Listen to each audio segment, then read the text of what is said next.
Al-Imam Asy-Syafi'i sendiri mengatakan, walidtu di Gaza, saya dilahirkan di Gaza, Gain Zai Tak Marbuta, Gaza, satu tempat di Palestina, beberapa mil dari Masjidil Aqsa. Beliau dilahirkan di sini.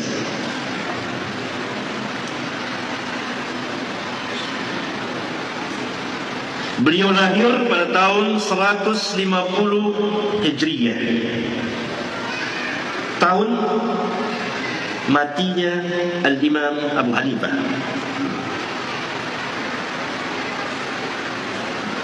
Qala Abu Abdullah Al-Hakim, berkata Abu Abdullah Al-Hakim, yani Al-Imam Hakim, wala a'lamu khilafan baina ashabihi annahu wulida sanatu 50 wa 100 في السنة التي مات فيها أبو حنيفة رحمهم الله.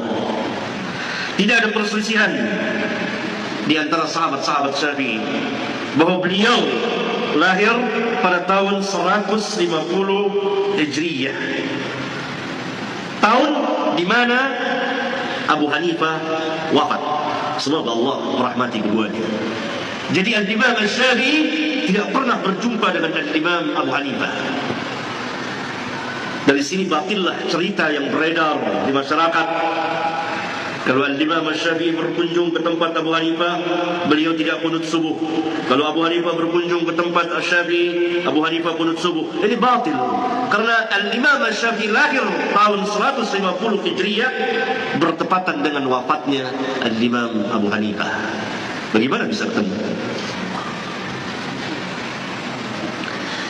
Beliau lahir tahun 150 Hijriyah dan wafat pada tahun 204 Hijriyah, dalam usia yang relatif masih muda, 54 tahun.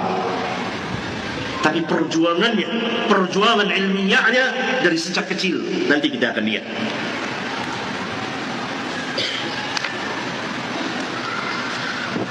Bagian yang ketiga, nasab, nama dan keturunan Asy-Syafi'i.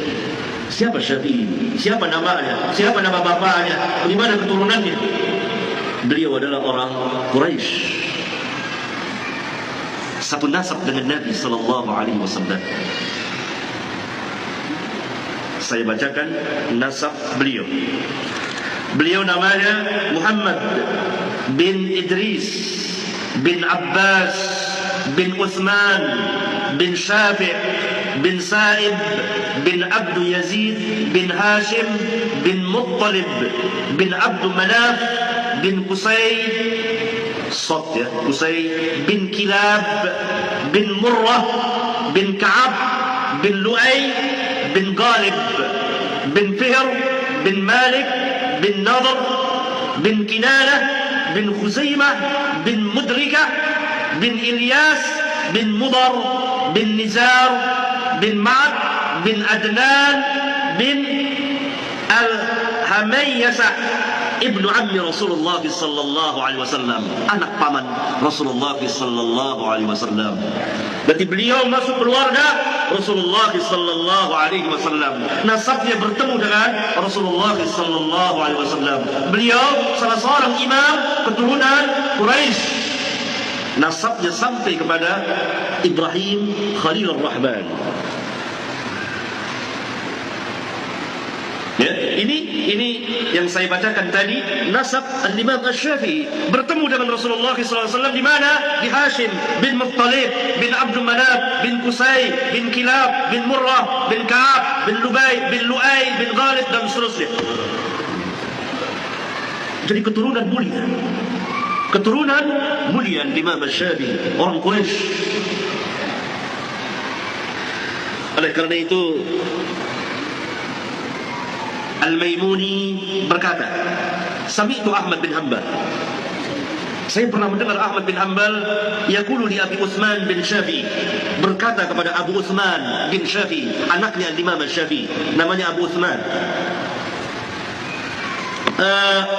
Apa kata Imam Ahmad kepada anaknya Imam Asy-Syafi'i? Inni la uhibbuka li thalathi khilal, saya mencintaimu karena 3 perkara.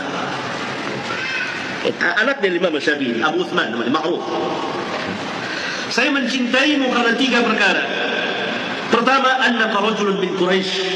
Pertama, engkau seorang laki-laki dari kaum Quraisy. Yang kedua, wa annaka ibnu Abi Abdullah. Yang kedua, engkau anak Abu Abdullah, yakni anak Syafi'i. Karena engkau anak Syafi'i, saya cinta kepadamu. Karena Syafi'i adalah guru Al-Imam Ahmad. Yang ketiga, wa annaka min ahli sunnah. Yang ketiga, karena engkau termasuk dari ahli sunnah.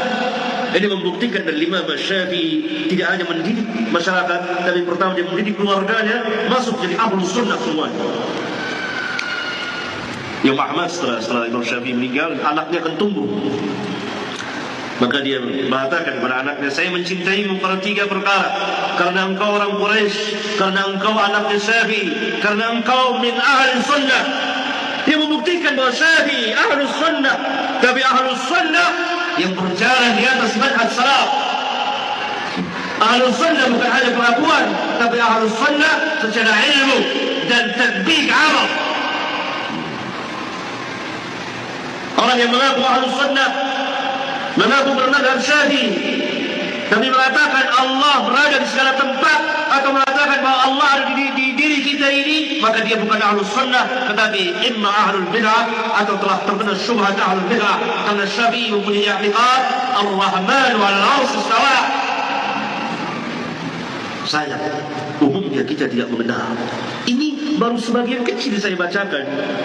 Aqidah Al-Imam Syafi'i saya ambil yang paling tinggi, yang banyak diingkari oleh manusia. Sehingga kalau engkau bertanya, aina Allah, di mana Allah, bingung orang. Hatta kepada ustaz, hatta kepada kiai, hatta di madrasah, di pesantren, aina Allah, di mana Allah. Padahal membusungkan dada, menepuk dadanya, saya bermadhab dengan madhab Syafi'i. Bahkan ada kitab dengan judul Keagungan Madhab Syafi'i dalam bahasa Indonesia. Tapi akidahnya menyalahi akidah Al-Imam Syafi'i. Seringkali Al-Imam Syafi'i dipergunakan namanya untuk sesuatu yang tidak baik. Karena itu saya bersyukur kepada Allah Jalla wa'ala pada hari ini dapat menjelaskan sedikit dari yang paling sedikit tentang kehidupan beliau. Sebagaimana para ulama mengatakan, saya berbangga karena dapat menyebarkan kitab Al-Imam Syafi'i. Karena Al-Imam Syafi'i memang sangat dicintai oleh para ulama. Karena beliau seorang alim. Kebanyakan kita tidak tahu siapa Syafi'i itu. Siapa seorang Syafi'i itu? Lihat akidahnya, lihat ilmunya, lihat peramal, lihat dakwahnya, lihat pembelaannya, lihat bagaimana dia menegakkan sunnah, menghancurkan bid'ah, mengembalikan umat kepada jalan tariqah yang lurus, salafus salih. Oleh karena itu Imam Ahmad sangat mencintai, sampai anaknya dia mengatakan, Imam kepada anaknya, saya mencintaimu karena 3 perkara. Salah satunya karena engkau anak Syafi'i. Seluruh, bukan Imam Ahmad, seluruh para ulama. Sampai-sampai Abdurrahman bin Mahdi, 40 tahun saya mendoakan Syafi'i. Lihat Imam Ahmad, demi Allah saya mendoakan Syafi'i sejak 40 tahun yang lalu di dalam salatku. Allahu Akbar. Mana orang-orang yang mengaku bermadhab Syafi'i? Karena Imam Ahmad dan para ulama tahu siapa Syafi'i, orang alim, dan dia orang Quraisy. Keturunannya keturunan orang mulia.